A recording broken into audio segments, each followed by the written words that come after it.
ఆ శివుని దయ వల్ల కలిగిన ఆ బిడ్డకు ముని దంపతులు మార్కండేయుడు అని పేరు పెట్టి అల్లారు ముద్దుగా పెంచుకుంటున్నారు. మార్కండేయుడు సద్గుణాలకు తల్లిదండ్రులే కాక చుట్టుపక్కలున్న వాళ్ళు కూడా ఆనందపడేవారు. మార్కండేయుడికి తగిన విద్యాబుద్ధులు నేర్పిస్తూ వినయంగా పెద్దల పట్ల గౌరవంతో భక్తి భావంతో ఎలా ఉండాలో విద్యా బుద్ధులను నేర్పించారు. మార్కండేయుడు విద్య వినయం సంపన్నులతో పాటు భక్తిని కూడా పెంచుకోసాగాడు. త్రిలోకాలలో శివపూజ నిరంతరము శివనామ స్మరణ మార్కండేయునికి చిన్ననాటి నుండే పట్టుబడ్డాయి. గురువుల పట్ల పెద్దల పట్ల భక్తి భావం తనకంటే చిన్నవాళ్ల పట్ల ప్రేమతోనూ ఆ బాలుడు ప్రవర్తన యావన్మందిని ఆదర్శంగా ఉండేది. భయభక్తులు నేర్చుకోదగ్గ వారికి మార్కండేయుడు ఒక ఉదాహరణగా మారాడు. కాలగమనంలో 15 వసంతాలు ఇట్టే దొర్లిపోయాయి. మార్కండేయుడు 16వ ఏట ప్రవేశించాడు. ఎప్పుడైతే మార్కండేయునికి 15 సంవత్సరాలు నిండిపోయాయో ఇక మిగిలింది ఒకే సంవత్సరం కావడంతో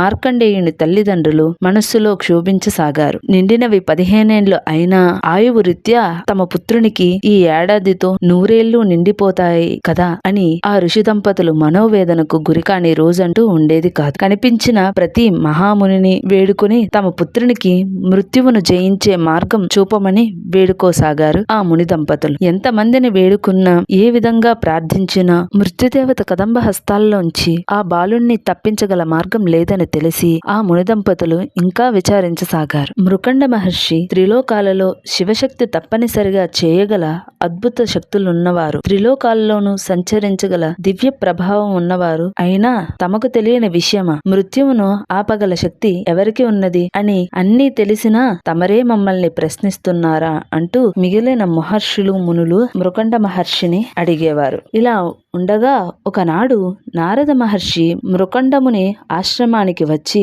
అతిథి సత్కారాలతో అందరికంటే మిన్న అయిన మునిజంట నారదమునికి సాష్టాంగ నమస్కారం చేసి ఆతిథ్యం ఇచ్చి ఆ మహర్షి ప్రశంసలను అందుకున్నారు. వారి సత్కారాలకు మెచ్చిన ముని నారద మహర్షి మృకండముని మనోవేదన తెలుసుకున్నాడు. ఆయన సూచన మేరకు మార్కండేయుని చేత ఎంతో క్లిష్టమైన సంవత్సర కాలం ఆచరించదగిన శివదీక్ష చేయించడానికి నిశ్చయించాడు. తల్లిదండ్రుల మనోవేదనను అర్థం చేసుకున్న మార్కండేయుడు వారు ఇష్టానుసారం శివ తపోదీక్ష స్వీకరించడమే కాక ఆ కష్టసాధ్యమైన శివదీక్ష నిరాటంకంగా పూర్తి చేయడానికి సంకల్పించాడు. సంవత్సర కాలం అతి నియమ నిష్ఠలతో ఆచరించసాగాడు మార్కండేయుడు. ఇక ఒక్క రోజులో ఆ దీక్ష పూర్తవుతుందనగా బ్రహ్మదేవుని రాత ప్రకారం ఆయువు తీరబోతున్న తరుణంలో యమభటులు మార్కండేయుని ప్రాణాలు తీసుకుని వెళ్లడానికి శివభక్తుని వద్దకు వచ్చారు. ఆ బాలుని తేజస్సు చూసి ఆ శివభక్తుని ప్రాణాలు తీసుకు వెళ్లడానికి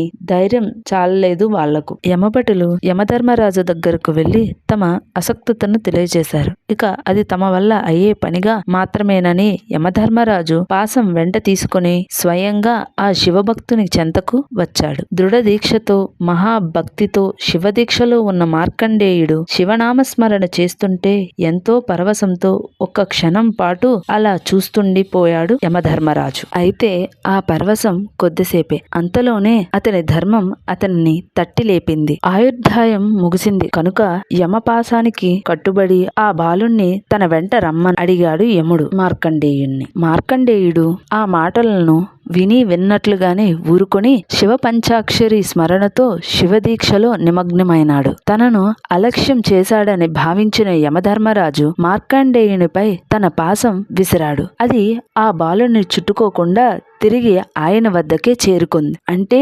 శివభక్తిని ఆ యమపాసం ఏమీ చేయలేకపోయిందన్నమాట. అవురా, ఏమి ఈ బాలుని నియమనిష్ట, ఎంత దీక్ష దక్షత అని మరికొంతసేపు ఆ బాలుణ్ణే చూస్తుండిపోయాడు యముడు. మార్కండేయుణ్ణి అభినందించలేకుండా ఉండలేకపోయాడు. మార్కండేయుడు తన దీక్షను భంగపరుచుకోదలుచుకోలేదు. శివనామ చరణ మానలేదు. దీనితో ఆ యమధర్మరాజు ఈ ధిక్కారం నా ధర్మానికే విరుద్ధం అని భావించి పాశాన్ని స్వయంగా మార్కండేయుని మెడకు పడేలా విసిరి బలంగా లాగాడు. కూర్చున్న చోట నుంచే మార్కండేయుడు కదల్లేదు. యముడే ఒక అడుగు ముందుకు వేసి మార్కండేయుని దగ్గరకు వెళ్ళబోయాడు. కాని మార్కండేయుని చుట్టూ ఆవరించి ఉన్న తేజోమయం కాంతి వలన యముడు అడుగు ముందుకు పడనివ్వలేదు. దాంతో యమునికి కోపం తారాస్థాయికి చేరుకుంది. కళ్ళు చింతనిప్పులు కురిపించినట్లుగా ఆ తీక్షణ వీక్షణాలతో తన సర్వశక్తులు ఒడ్డి పాశంతో మార్కండేయుణ్ణి లాగసాగాడు యముడు. మార్కండేయుడు మాత్రం ఇదంతా తనకేమీ పట్టనట్టు చిరుదరహాసంతో శివనామస్మరణ చేస్తున్నాడు.